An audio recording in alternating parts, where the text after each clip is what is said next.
버리고 찾아야 할 일들. 오늘 아침에 아내는 금년 캘린더도 다 떨어져 당하고 이제 한 장만이 남게 되었구나 라면서 감회 기뻐하고 있었다.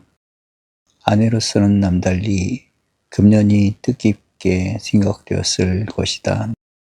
김인년 대생이었으니까 60년을 꼭 채우는 해이기도 하다. 어쨌든 모든 사람들이 기대와 꿈을 안고 출발했던 한 해가 저물어 가고 있다.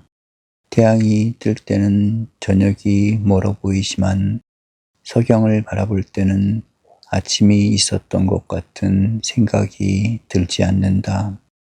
그렇게 하루가 가고 1년이 지나고 일생도 끝나게 되어 있다. 우리는 대망의 80년대라는 말을 자주 들어왔다. 그 80년대는 나와 내 가족보다도 국가와 사회를 생각한 대망의 해였다.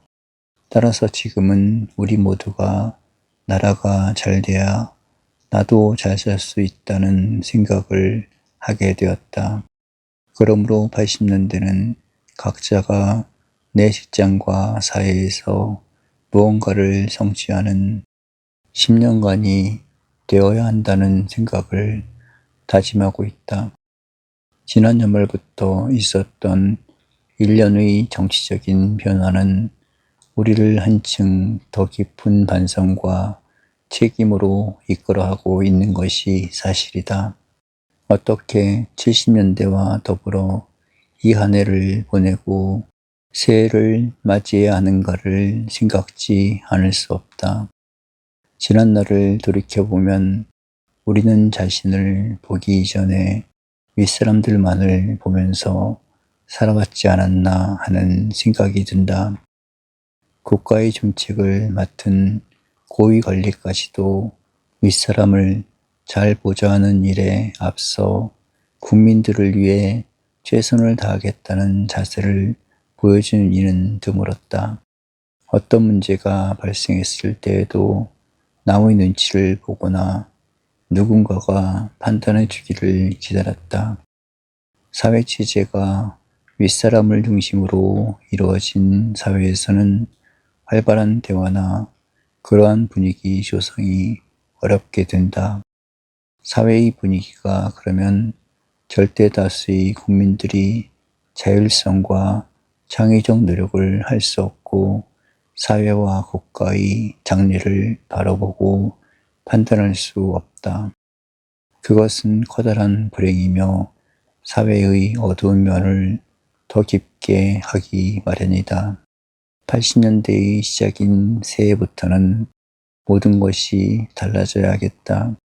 새로워지는 책임은 우리들 모두의 선택과 노력에 달려있다. 국민적 주권과 양심을 회복하려는 각자의 노력이 없이는 밝고 희망적인 80년대를 바라볼 수가 없기 때문이다. 다시 말하면 모든 문제의 책임과 의무가 나 자신에게 있기 때문에 그 책임과 의무를 감당할 수 있는 권리를 스스로 찾아 누려야 한다는 뜻이다. 책임의식이 없는 생활을 하는 사람은 윗사람의 지시와 명령에만 따르므로 복종을 미덕으로 여길 뿐 양심적인 책임이 없다. 게다가 윗사람은 윗사람대로 명령과 지시만 내렸으므로 일의 책임을 지지 않게 된다. 그렇게 되면 국가가 어려운 사태에 처하게 될 때 막상 책임을 지고 나설 사람이 없어진다. 필자가 있는 대학에서 외국으로부터 250만 불이나 되는 막대한 무상 최종 원조를 받은 일이 있다. 벌써 1년 전의 일이다.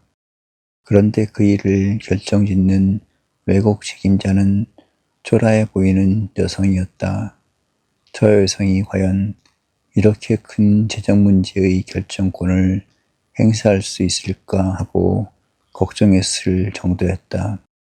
그러나 결국은 그 여성의 책임하에 그 재정 원조가 결정되는 것을 우리는 볼 수 있었다. 세상 일 모두가 그렇게 되어야 한다.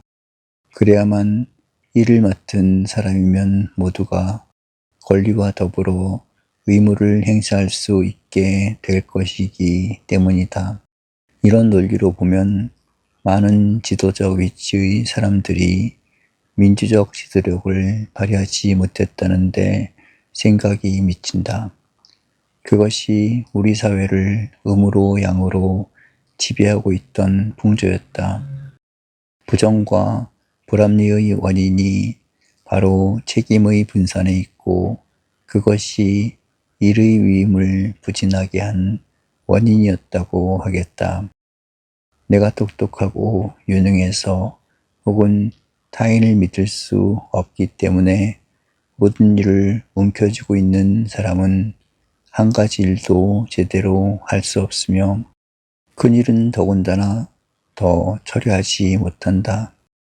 그러나 여러 가지 일을 믿을 만한 사람들에게 맡길 수 있는 사람은 언제나 더 큰 일을 많이 할 수가 있는 것이다.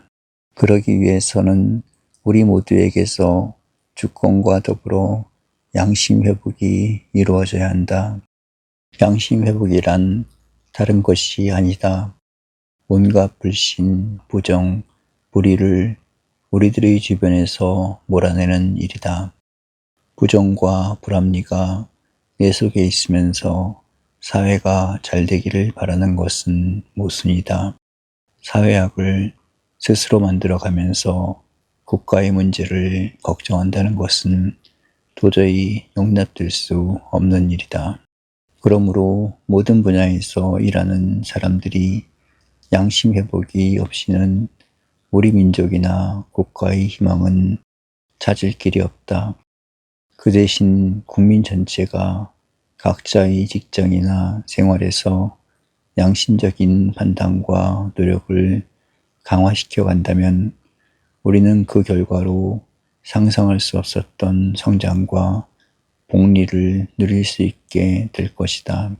그러면 올바른 주권의 회복과 양심의 고양은 어떻게 가능한가? 언제나 두 가지 사고의 원칙을 따라야 한다. 그 첫째는 소극적인 면에서 자신의 욕심을 버리는 일이다. 모든 발상과 노력이 자기를 위한 이기적인 목적에서 이루어진다면 그 결과는 언제나 과오와 자타의 불행을 가져온다. 그러므로 자기를 위한 욕망으로부터 해방되지 못한 사람은 공직이나 지도적 위치에 머물 수 없다는 사회 통념을 굳혀야 한다.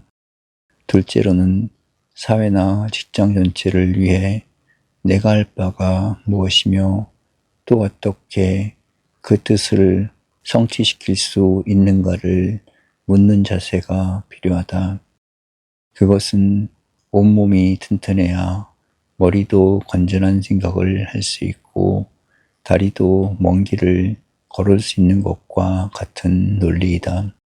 온몸이 튼튼해지는 길은 무엇인가? 우리 모두가 직장과 사회 전체를 위한 판단을 가지고 노력하는 일이다. 전체를 자기에게 유리하도록 끌어들이는 것이 아니라 내가 전체를 위해 이바지할 수 있도록 노력하는 것이 결국은 나와 더불어 우리 사회의 성장과 발전을 돕는 일이 된다.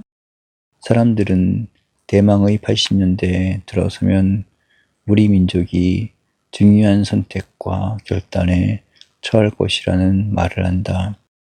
그 선택은 다른 것이 아니다. 사회와 국가의 어려운 책임을 스스로 담당하는 주권의 회복과 양심에 따르는 생활의 강화이다. 그리고 자신보다도 사회를 먼저 생각하는 정신적 질서를 지킬 수 있다면 다른 여러 가지 문제는 저절로 풀려갈 수 있을 것이다.